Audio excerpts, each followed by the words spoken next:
So if you have an Android phone and your charge port decides to take a crap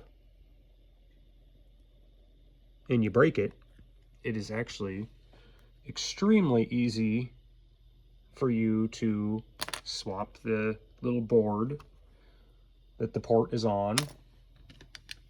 You can actually do it yourself on most Android cell phones within 20 minutes. The parts are less than $20 online. And yeah, I think it's like 7 screws and a jimmy tool to pull the back off. Gotta love how easy these Android phones are to repair. Apple.